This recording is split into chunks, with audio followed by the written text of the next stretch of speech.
What's going on, YouTube?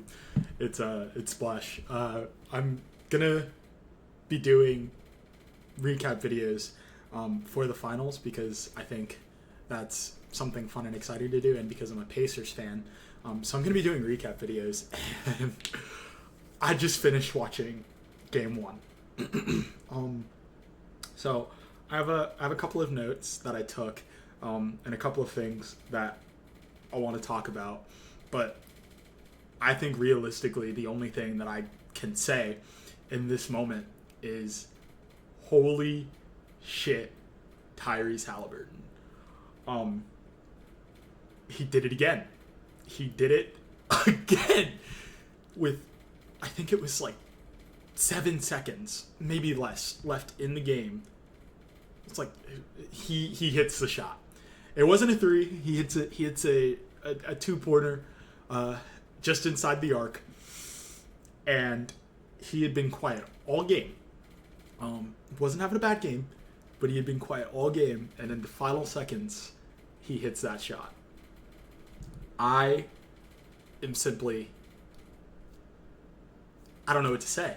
I'm amazed. I'm blown away. The Pacers did it again. They were down 15 going into the fourth quarter. It was a 15-point deficit going into the fourth, and they start the fourth with, I think it was a Miles Turner three, and then Miles Turner hits a two right after that, and then Andrew Nembhard takes over and gets to the line a couple of times, hits a ridiculous step back three. Oh my God! As a Pacers fan, that was an experience. Holy shit.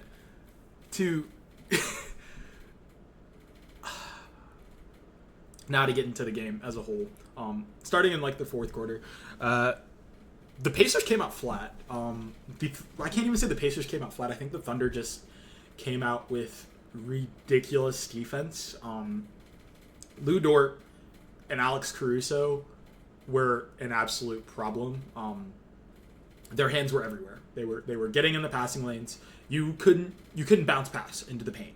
You couldn't do anything realistically with Dort and Caruso in the game.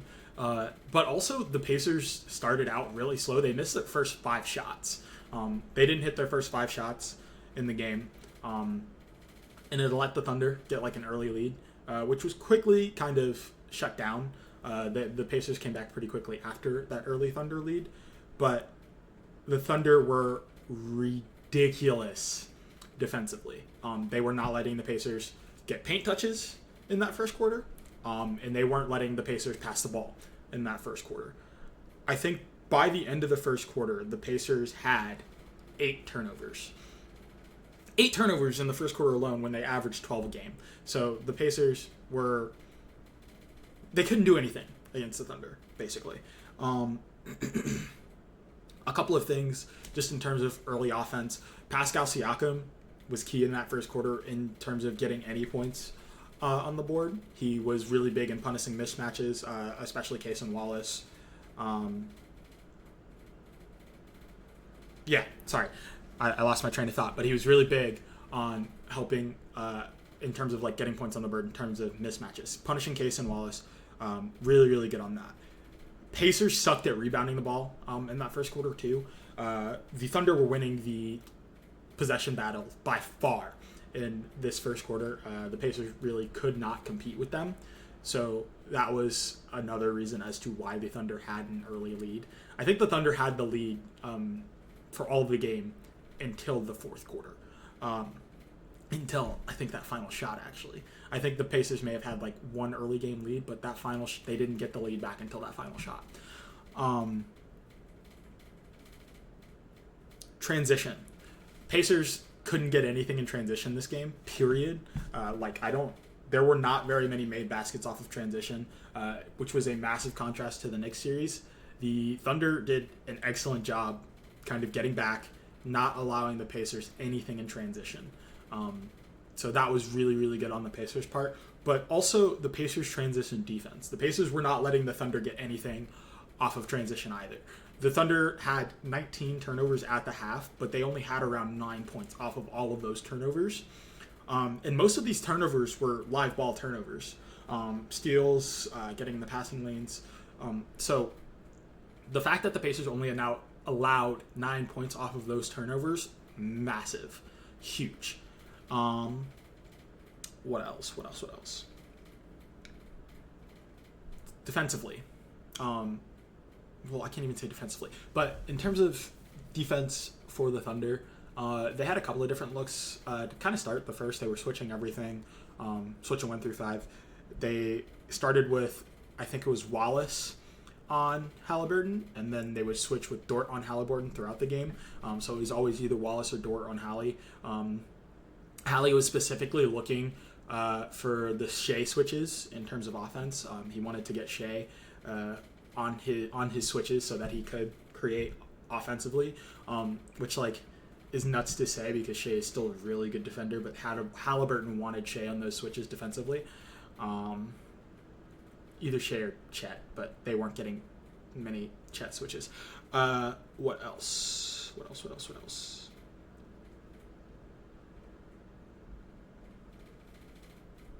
Obi Toppin.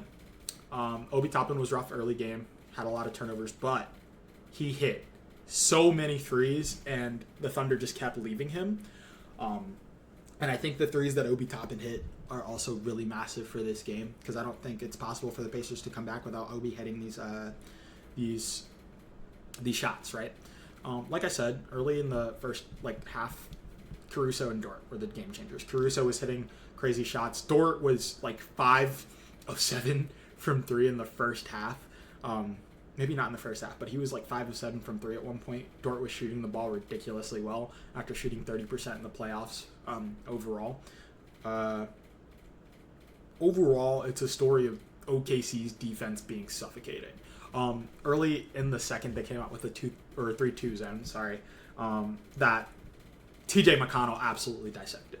TJ McConnell was really, really big in terms of keeping the Pacers in this game. His minutes were huge for the team. The biggest kind of area that the Thunder were making the Pacers work were in terms of getting in the paint. A lot of the Pacers' points early game came from outside of the paint and came from jump shooting and came from people making their jump shots. So TJ McConnell minutes were the only minutes that the Pacers were ever able to get into the paint. So TJ McConnell was huge because paint touches were the story of this game. If we look at the end of the fourth quarter, the Pacers got a lot more paint touches, and that's why they were able to win this game. What else? I have a lot of notes. I took a lot, if you see. A lot of notes. Shea was ridiculous. It was a shot-making clinic from Shea. He did not get to the line much. I think by the fourth quarter, he only had 4 free throws, so he did not get to the line much. It was a shot-making clinic from Shea. He went insane. Another player I really want to talk about is Benedict Mathurin. He did not have a crazy offensive game. He didn't have a crazy box score game. But what he did do was he got to the line, which helped slow the game down for the Pacers when they needed it, and it helped give them some easy offense. He got to the line. Defensively, he was locked in. There was one point in this game, he got the switch onto Shea, or he got the Shea matchup, and he just kind of throws his hands up. He's like, what the hell? Why am I on Shea? But in that moment, he played really good defense on Shea still. And one thing is he got a ridiculous block on Dub that was all body, and that was huge for momentum. A lot of it was momentum. The Pacers had a really, really good third quarter and a really, really good fourth quarter. I think the fourth quarter is when this game really shifts, and that's really all I want to take the time to talk about, right? Shea was taking the time to hunt mismatches on bigs, so they went small. Pacers went small, and I think that was huge in terms of helping their overall defense. Mathurin, like I said, really well at getting to the line. Mathurin took the J-Dub matchup because he was on J-Dub primarily extremely well. What else? Rebounding in the fourth for the Pacers was also really good. That's another reason that they kind of came out. this. They did not allow very many rebounds for the Thunder in that fourth quarter, or at least that's how it felt. I don't know the exact numbers, but it felt like they weren't allowing the Thunder to rebound. One thing that I think isn't going to really be emphasized about the impact of this game was getting to the line in the fourth quarter. There were a lot of really good fouls that the Pacers got that stopped the clock and allowed them to get to the line and get those free points, and those fouls were huge in terms of letting them come back in this game. And then Andrew Nembhard. Andrew Nembhard was the impact in that fourth quarter. He was playmaking.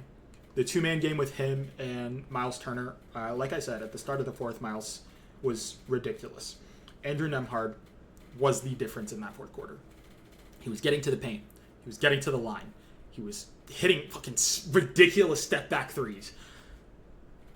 Andrew Nembhard was the difference. And then, I think, kind of just to end it, Tyrese Haliburton. He hit the shot to end the game. There was a foul, or it wasn't a foul. There was a out-of-bounds challenge that the Pacers thought was a foul on Cason Wallace on Pascal Siakam. It ended up not being a foul. And I can see why. Trying to not play into my Pacers bias. I can see why it wasn't a foul. But realistically, the Pacers were just kind of composed at the end of this game. They knew they could win this, and it felt like they knew they could win this. And Tyrese for the shot. That's all I really got in terms of this video. But thank you all for watching. Please like, comment, and subscribe. I'll try and cover most of the games for the finals. I do have a job, so I might not be able to get videos out as soon as I want them to, but I will do my best to cover the games. Like I said, thank you all for watching. Like, comment, and subscribe. Let me know what you guys thought of Game 1.